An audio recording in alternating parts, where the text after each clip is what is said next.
What's good with the YouTube? You already know, Big Flocko with a convict's perspective, and I'm gonna smash, dash, and slide on through with a little bit of energy. Please hit the like, subscribe, comment, do all those things to help support this channel, and hit that bell notification for future fire contents. Now I'm gonna do my next hood profile, right?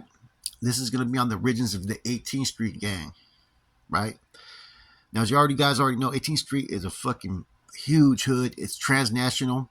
They got 18 streets in other countries, other states, and whatnot.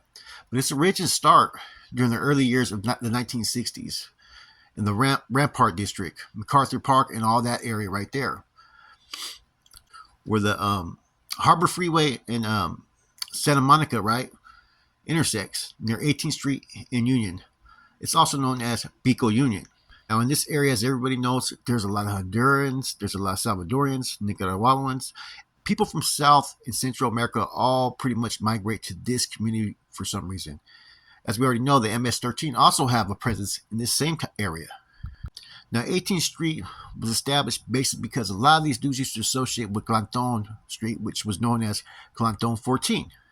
Now, Clanton had strict policies at that time. They would only let you if you were Mexican. If you were non-Mexican or mixed race background, you weren't going to be acknowledged. So they basically created the 18th Street to be a sub-faction and to basically work as a splinter group off them, basically. Now, 18th Street had a lot of different areas, right, that basically circulated around downtown. You had South 18th Street, West 18th Street, South Central, North Side, East Side, and whatnot. Within each neighborhood, there were specific names distinguished to the different groups, or the clicas. Inside these neighborhoods were like cliques within cliques. 54th, Columbia Little Cycles, Little Winos. I mean, I heard all the different stories because I've been around a lot of these cats from 18th Street. Tiny Winos, Broadway, Wall Street. There is, like I said, many sub-faction hoods, right, that operate under the 18th Street bandana. Now, because they didn't have restriction as far as race and geographical coverage, right, as far as where they were located, 18th Street had an open ethnic enrollment of members. It's kind of like that colors, right, when you see like 21st Street, remember Frog and all them? How they had all kinds of different races. That's how 18th Street was, but there wasn't as many blacks, though. Okay, but something like that. You'd have Hondurans, Salvadorians, Mexicans, whites, even Asians, right? Now, there is approximately 200 cliques affiliated with 18th Street operating in Southern California. South LA, Pico Union, which is their original home, Inglewood, Huntington Park, Riverside, even Orange County, all the way up to San Fernando and San Gabriel valleys, okay? Being a multi-racial group and people from different countries and nationalities, right? I think that's why they were able to also spread out throughout the nation. And they're one of the bigger gangs in the United States with approximately 30 to 50,000 members in the U.S. alone. When you have a gang that's that big in L.A., right, and you're recruiting multi-races and nationalities, the chance of them spreading into other areas, man, can happen very, very easy, man, especially when they get deported as well. Now, 18th Street was maybe started in the 60s, right? But it didn't take its current form till like maybe I'd say probably the 80s, even early 90s. I think one of its first roles of notoriety was probably following the acquittal of the police who brutally beat Rodney King, their involvement in the riots. 18th Street was out there. Now, to get in 18th Street, you're supposed to take a beating for 18 seconds, partake in some type of illegal activity designed for current members. Now, the gang is predominantly composed of men, of course, right? But they do have women who have different ways to get in, either 18-second beating or basically run a train on her. Now, they have a lot of veteranos, man. While there's a hierarchy within the clique, there's no military style, man. Now, there is a minor difference between 18th Street in the United States and in El Salvador and Honduras. In the United States, there's no basically chain of command. Some groups work together with other sets. Some are just independent. Now, besides the Rodney King situation, another thing that gave 18th Street a lot of notoriety out there in the streets was they were one of the first hoods to start taxing individuals for the Mexican Mafia. Lavesi Sagado. Vessi, he was an MA member. He's the one that came out with a new structure for the taxation, which what was created out of that was SSG for a time period when they had individual llaveros or individuals out there in the streets that were taking care of the taxes. So 18th Street was one of the main, like I said, groups to enforce the taxes before any other hood out there for the Mexican Mafia. You had others from 18th Street that followed. Puppet Martinez was basically a protege that learned under Vessi and took over his position when he went back in to run fucking basically 18th Street. And there was a lot of hate based upon that. A lot of people felt that 18th Street was gaining too much money for the MNOs that had those territories. One of their main rivals, right, is who? The MS-13. And at first, when the MS-13, right, when the Salvadorians came, they basically lived real in close proximity from each other, and they used to actually even hang out. But what ended up happening, right, is it all started over a girl at a party, an individual named Shaggy, who was an MS member. Allegedly, he got in a fight with the 18th Streeter, and basically, I think Shaggy beat him up. 18th Streeter came back with a Uzi, shot the place up, and killed this MS member, Shaggy. Now, 18th Street ended up going to war with Florencia, too, over similar situations. Now, Clanton and 18th Street, they're all in like the same area almost, right? So Florencia at that time was making a name for herself, of course, right? They're one of the other bigger hoods. And they were going at it with Clanton. They ended up killing at 18th Street by accident over mistaken identity. That triggered the war with them. So they've gone at it. 18th Street's gone at it with almost every single neighborhood out there in LA that's close to them. They've somehow went at it with them. It's very rare for them to go at it with other 18th Streeters, but that's even happened before. Now, like I said, I'll go into the 18th Street Transnational Group, right, which is a whole different type of auto they have over there in El Salvador, Honduras, and whatnot, Ecuador, because basically they have a different rule structure. But the same way the MS-13 was able to grow was the same way the 18th Street grew, because they had a lot of people from South America in the gang. A lot of them were getting deported. They took with them their gang ties and gang affiliations to El Salvador, to Honduras, and all those areas.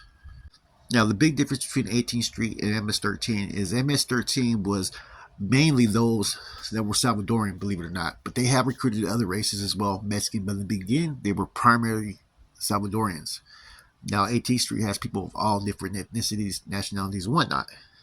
Now, I'll be doing one on MS-13, right, as far as the California ones, right? And I'll be doing one on the 18th Street over there, South America, the National Ranfla for the MS-13 and all these different groups, because they have different sub-factions over there where they have more of a chain of command structure. You'll see a difference, more, like I said, more hate in South America. Man, it's a war over there, but they have more of a chain of command structure as well, right? And like I said, 18th Street was probably one of the main contributors at the beginning of the taxation. I used to talk to Danny Martinez from Tiny Winos from Hollywood, and he told me he was out there taxing all the fucking businesses, the vendors, and all that. And see, that area, they have all kinds of vendors and businesses, right? Therefore, these gangs pretty much were fucking targeting them for taxation back in the days, and they still do it to this day.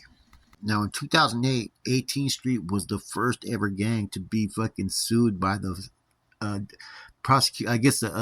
the city attorney, the attorney for the city, for devaluing property due to its activities for taxing people and making vendors scared and people in the public scared. I heard about this, man. They were out there really doing their damn thing. Like I said, they're the ones that pretty much put the new tax structure into play. The thing that allowed 18th Street to go on their own in the beginning, though, right, was because they had an individual that was non-Mexican named I think his name was Rocky Lee Glover, who was the leader of 18th Street in the beginning. Now, 18th Street has always been completely loyal to the MA.